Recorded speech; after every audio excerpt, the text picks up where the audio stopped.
to Milk Hunni, where we uncover the amazingly fresh new talent right in your backyard. Hear their story, watch them shine as we follow them on their journey to the top. Everywhere I go, yeah, they know who we are. It's all about getting to that Milk Hunni, baby. All right, welcome to another episode of Milk Hunni. I'm your host, Carmen, and today I'm with the one and only Money Mike. Hi, thank you so much for joining me. Hey, Carmen, how you doing?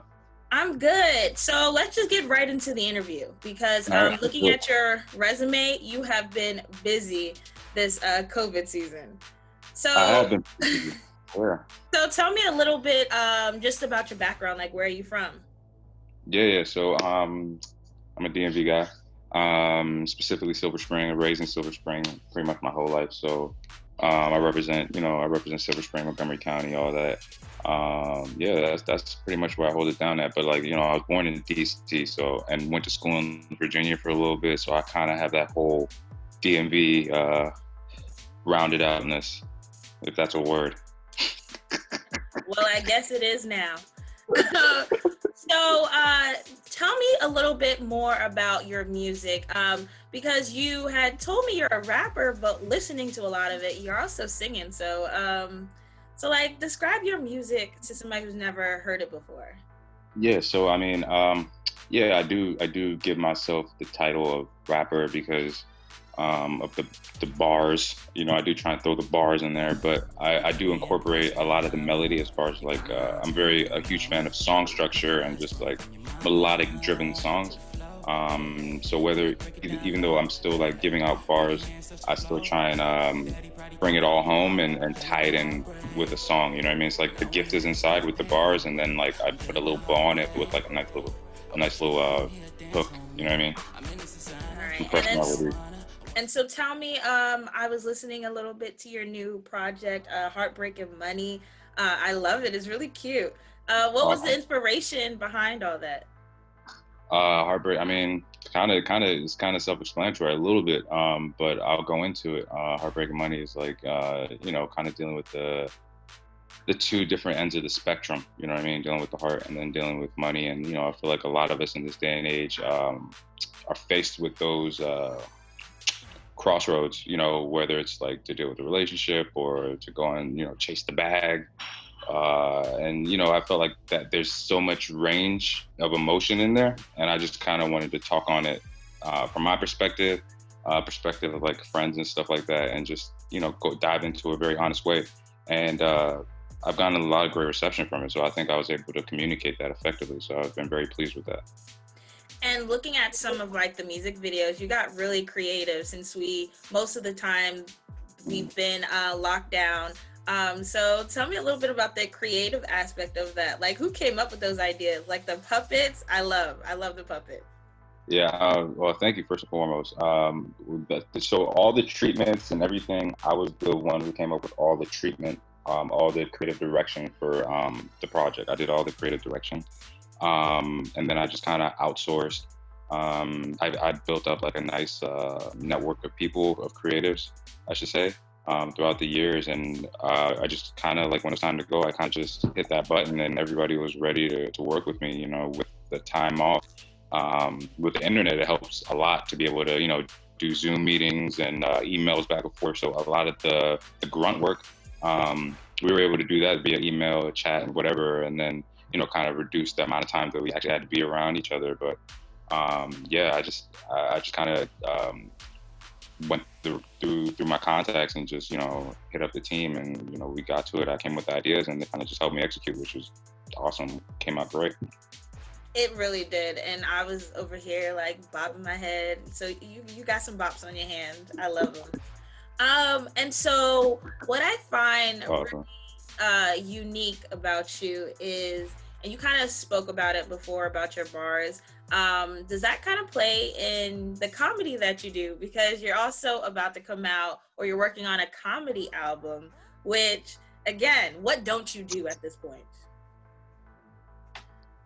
Carmen, there's not much that I don't do. If you need help with plumbing, I could actually, no, but yeah. So I am working on a comedy album. That is where the bars kind of tie in.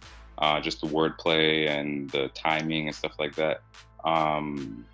We're in the lab right now, the creation process, and we're just trying to figure out a different type of way. Because, comedy clubs are closed right now. So there's not a lot of ways that you could try out the material on the fans in real time. That's usually the process. So we've been in the studio just really, really finding some creative ways to kind of get this out. And we've been having like a lot of fun. So I can't wait to actually like get to share it. But we've been working on that for like about, as soon as I was done Heartbreak and Money, we kind of started locking in, and we're like, we just got to keep, applying pressure and just keep going where the momentum's at. And that's with the content. So yeah, we're cooking up right now. So how did you know you were funny? Because for me, I swear I'm hilarious, but nobody else agrees with me.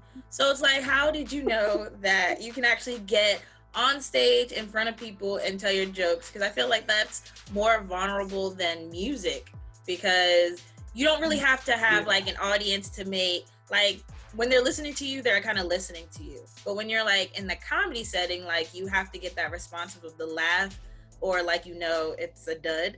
So like, how did you know you were funny? Facts. So it's kind of crazy. Like I started comedy about 3 years ago, and I was doing a play. And I had hit it off with a couple cast members. And I'd always, just in context, I'd always been like a class clown. Always been that type of guy, but I never, ever in my wildest dreams ever like connected it like you go on stage and, you know what I mean? I never kind of connected the two. So I kind of was just, like I said, vibing out with a few castmates. And one of them like kind of just gave me the great idea. He was like, yo, why don't you go on stage and do that? I was like, comedy? I was like, yeah. It was like, yeah, I mean, you have a natural timing. And I was like, nah, man, that's weird. And he was like, dude, just try it out. And he kind of gave me a couple open mics to try out. I went and did open mic my first time. Like it's kind of my first time. I got like 15 minutes, which is a lot for somebody who's never done comedy. I did 15 minutes my first time, and I did horrible, but I loved it though. And like you said, it's that thing with the crowd, like that vulnerability. Like I was kind of like I was drawn to make sure that I can get them to laugh. Like I was I'm trying to find a better word than like addicted to the feeling. I'm trying to find a different word. But for right now I use that. I was like addicted to that feeling, like, I gotta make them laugh. I got this, you know what I mean? Like you said, it is different. Music, they might love the beat. It might be you know what I mean? It just might be a bop, and it doesn't matter what you're saying. You know what I mean? So it might be the producer's awesome. It might be the way you lay the hook or something like that. But with comedy's like, there's nothing that's saving you, you know what I mean? Like they're gonna let you know that they don't like you. And I kind of like that, it's like tightrope. I kind of like that, it kind of gives me a little bit of balance. So I like playing in both fields like that. And when the comedy album drops, I hope people get to see what we've been working on and all the time that we've been putting into, making sure that people have some joy in their life a little bit. Okay, so can I put you on the spot right now? Tell a joke. Sure. Joke? Oh, jeez Louise. Crap. That's the worst question asked me. I don't know if you've ever heard that. Like the worst thing you asked me like, make me laugh right now. It's just. Okay, you don't have to do it right now, but the next time we meet, you better be ready for that joke, because I love comedy and I would love it. I got it. Hold you to it next time. I'll do you better. I'll have a joke, and I'll make sure that once everything's cleared up, I'll make sure I invite you to the show. You're there, everything, it's done. It's already done. I'm actually working on the joke right now, so don't worry about it. I got you. Okay, good. Okay, and then so like I was saying, you are extremely busy this 2020 because you also have come up with a lifestyle brand. Tell me more. Yeah, so me and my partner Bronson, Vincent Bronson, however he wants to be addressed, we came up with a lifestyle brand, StreetFit. The main reason I've gone through my own fitness journey throughout the years, and I just kind of wanted to speak to, people that started hitting me up in my DMs and asking me questions, and it was kind of like foreign territory for me. And I reached out to him because he had been in that space. He's actually the one who helped me get on my journey. And I reached out to him, and we had talked, and we just said, you know what, I think the best thing that we could do to kind of to serve the people like us would be to create something that motivates them. There's tons of those things out there, just with saturation of the market. But I believe the authenticity that we provide is what's going to separate us, and that's what we're going to live on.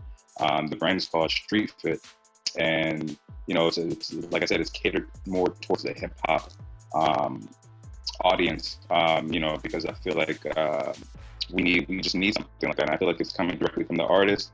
I feel like it provides a deeper meaning, because the narrative of the artist, you believe in the artist, and if you see that artists have influence, and if I say that, hey, everybody, let's drink this cool tea, the people that mess with me are going to drink that tea, so why not help them do something else that's going to help them in the long run. I just wanted to provide balance,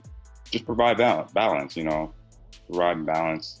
The motto is start where you are, because that's how we started. We just started right where we were in our kitchens doing a Zoom meeting, just started right where we were. So I feel like that's what everybody can do. A lot of people are complaining about the gyms being closed and this and this and this. It's not about the gym. It's just kind of about like just taking that first step and doing what you got to do, and not really worrying about outside pressures, social media, or this or that. So that's kind of the conception of the brand. We've been doing really well as far as just getting local trainers and athletes to kind of jump on board, and we have a lot of new stuff that we're going to be doing in 2021. But the core and the foundation, we started it this year, and I'm very proud of what we've been able to conceive, and it's going to be great in 2021. I can't wait, actually. So that actually leads me into my next question, because for many, 2020 has been such a hard year, and many people feel like they haven't really accomplished much. You've done everything this 2020. So like, what more can people even expect from you in the next year? Because I feel like you've done so much.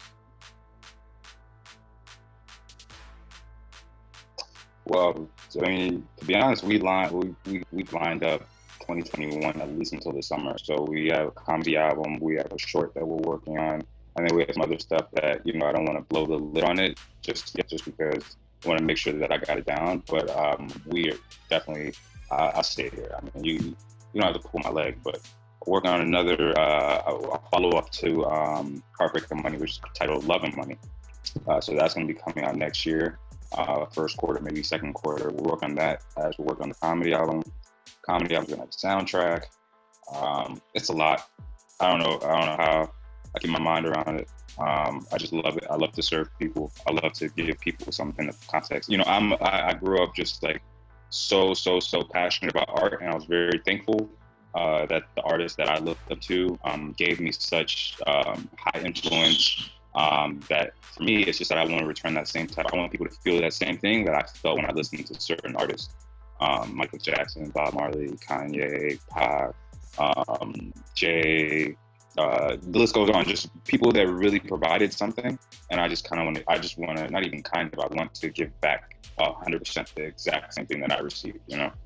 So for 2021, that's all it is giving. That's it. It's a season of giving. So I feel like you have a good work ethic habit, especially when life kind of gave us lemons, you made lemonade. So can you kind of give like some tips or some advice for somebody who didn't really get a good jump start on this year, but like really wants to hit it hard come 2021? Like, what kind of advice could you give that person?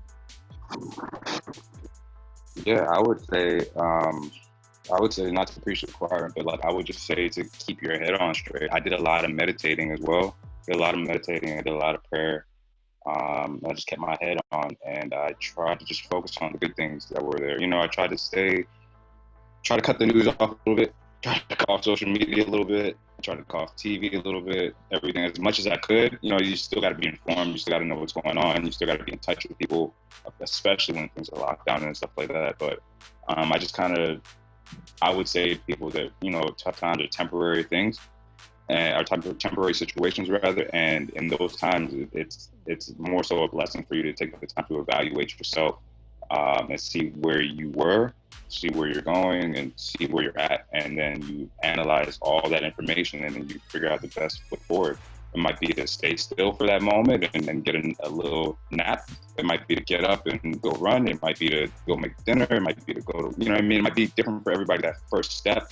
But as long as, I feel like if you got your head on straight and just focused on what you need to do, I feel like you're already ahead of the game. And it's not really a competition of what to get done or not get done. It's about keeping your head on straight. So when the opportunity does present itself, that you are ready to execute highly. I feel like I was able to get a lot done in 2020 just because I had been at 2019. I had my head wrapped around, you know, whether it would be wrong, whether things were going to go right or left, I was going straight. You know what I mean? So I had already made up that mind that there was nothing going to be in my way, and that took time. So I wouldn't expect anybody to think that it wouldn't take time for them. It took time for me to be able to put myself in that position because that's how life works. It takes time. Like, so, you know, I think it's just being honest with that and being true to yourself and not really beating yourself up either, because we're all human. We all move at different paces and we all do different things at different paces. Me, I'm just like a psychopath. So that's just how I work. I'm just psycho. I just love to like have a million things to do, and that pressure, it just makes me feel good. It makes me feel loved by myself. Just how I show love to myself by giving myself like 50 things to do. That's just me. But it might not be for somebody else. Some people, it's like one thing. I have this one thing to do, and I'm going to take, you know what I mean? So it's just know yourself and execute accordingly. Yeah, that's the advice I would give. But I'm not no doctor or nothing. I love it. You didn't even let a pandemic stop you from getting your grind. I want to just thank you so much for hopping on, talking to me. Super inspiring. I can't wait to see what's coming. If somebody wanted to follow you and keep up with you, what's the best place for them to do that? Best place would be Instagram, Facebook, TikTok, you know, all the usual suspects at I am Money Mike. I am the word money, M.I.C. You can find me there. Just go ahead, Google me, Spotify, Tidal, Apple Music, blah, blah, blah, all the stuff. I'm there. You everywhere. It sounds like you everywhere. I'm everywhere. I mean, I just, like, if you look behind you, I'm there. You know, it's where I'm at. Thank you for joining us for another episode of Milk and Honey. If you would like to be on the show, it's really easy. All you have to do is email milkandhoneyshow@gmail.com. Again, I'm your host, Carmen Frazier. Hope to see you next time.